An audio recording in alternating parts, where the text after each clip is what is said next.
काय सांगाल, कशा प्रकारचे उमेदवार दिलेत तुम्हाला प्रभाग क्रमांक 8 मध्ये? पिंपरी चिंचवड महानगरपालिका प्रभाग क्रमांक 8 मध्ये आदरणीय आमदार महेशदादा लांडगे यांनी पोस्ट ग्रॅज्युएट असणारे एक डॉक्टर आहेत, एक इंजिनियर आहेत आणि 2 पोस्ट ग्रॅज्युएट आहेत, अतिशय सुंदर असे उमेदवार आमदार साहेबांनी या प्रभाग क्रमांक 8 मध्ये दिलेले आहेत। मतदार बंधू भगिनींनो, हे उच्च विद्या विभूषित 4ही उमेदवार आपल्याला निश्चित योग्य दिशेला आणि योग्य कामाला उपयोगी पडतील याची मला खात्री आहे। डॉक्टरविषयी तुमचा काय अनुभव आहे? बंधू आणि भगिनींनो, गेल्या 25 वर्षापासून डॉक्टर साहेब आणि मी, माझं घराणं आणि डॉक्टर साहेब यांचा अत्यंत निकटचा जवळचा संबंध आहे। गेल्या 25 वर्षापासून माझे पायाचे 2 ऑपरेशन झाले। डॉक्टरांनी अत्यल्प दरामध्ये या दोन्ही ऑपरेशनची फी माझ्याकडनं घेतलेली आहे। मला स्वाभिमान वाटतो, एक माणुसकीचा वसा आणि वारसा डॉक्टरांनी जपलेला आहे। अनेक पेशंटला त्यांनी अत्यंत मानवी तऱ्हेनं उपचार दिलेले आहेत। कोणाकडे पैसे नसतील तर त्यांना अत्यल्प दरामध्ये त्यांनी फी घेऊन त्यांना उपचार दिलेले आहेत। एक सुंदर तऱ्हेचं आचरण असणारा चारित्र्य संपन्न उमेदवार म्हणून मी डॉक्टरांकडे पाहतो। डॉक्टर साहेब अत्यंत सुज्ञ आहेत, सुस्वभावी आहेत, नम्र आहेत, सर्वांना सांभाळून घेण्याची त्यांच्याकडं वृत्ती आहे। निश्चितच डॉक्टर साहेबांच्या प्रमाणे उर्वरित राहिलेले 3ही उमेदवार त्याच स्वभावाचे आहेत, समाजाची बांधिलकी मांडणारे आहेत, समाजाचा सामाजिक वसा आणि वारसा जपणारे हे उमेदवार आहेत।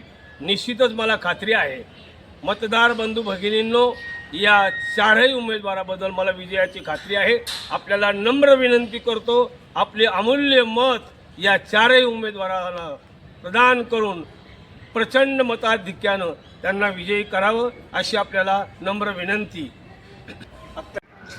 काय सांगाल, प्रभाग क्रमांक 8 मध्ये भोसरीचे आमदार महेशदादा लांडगे यांनी कशा प्रकारचे उमेदवार दिले, काय सांगाल? या ठिकाणी जे काही उमेदवार देण्यात आलेले आहेत ते सुहास कांबळे सन्माननीय डॉक्टर आहेत।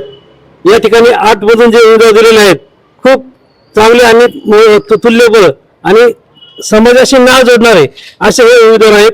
खऱ्या अर्थाने जर पाहिलं, डॉक्टर सुहास कांबळे हे एक नामवंत डॉक्टर आहेत आणि ते सर्वसामान्य कुटुंबांना या ठिकाणी नेहमीच मदत करतात।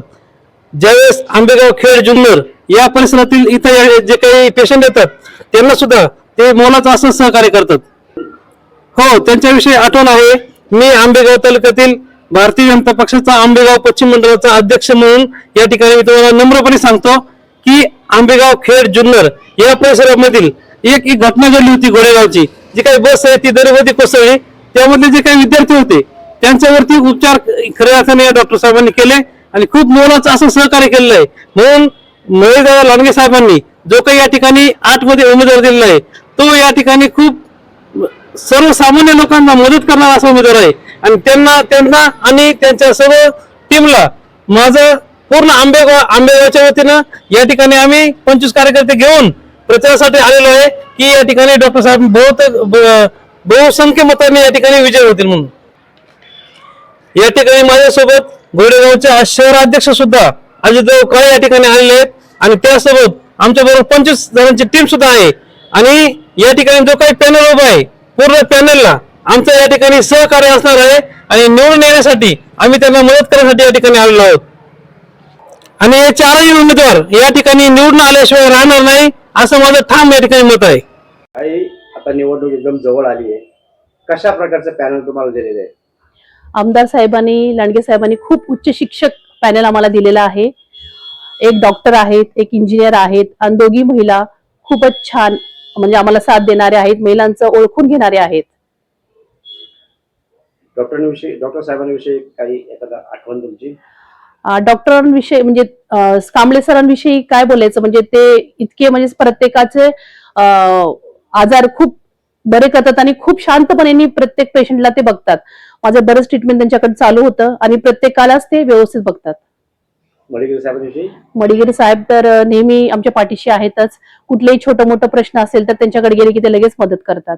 आणि नावातच नम्र असलेल्या नम्रताविषयी हा, नम्रताताई पण म्हणजे आम्ही फ्रीली बोलू शकतो महिला असल्यामुळे त्यांना, आणि ते नेहमी आमच्या पाठीशी असतात. काही छोटे मोठे प्रश्न असेल ते पण सोडवतात. नीलमताईविषयी नीलमताईविषयी एवढा संपर्क नाहीये, पण तरी पण त्या नक्कीच आम्हाला साथ देतील. त्यांना शुभेच्छा. दादांनी जे काही चारही उमेदवार दिलेले आहेत त्यांना तुम्ही निवडणुकीसाठी प्रतिसाद द्या आणि निवडून आणा, हेच माझी इच्छा आहे आणि प्रत्येक नागरिकाची इच्छा आहे. धन्यवाद. असंच घ्या तुम्ही.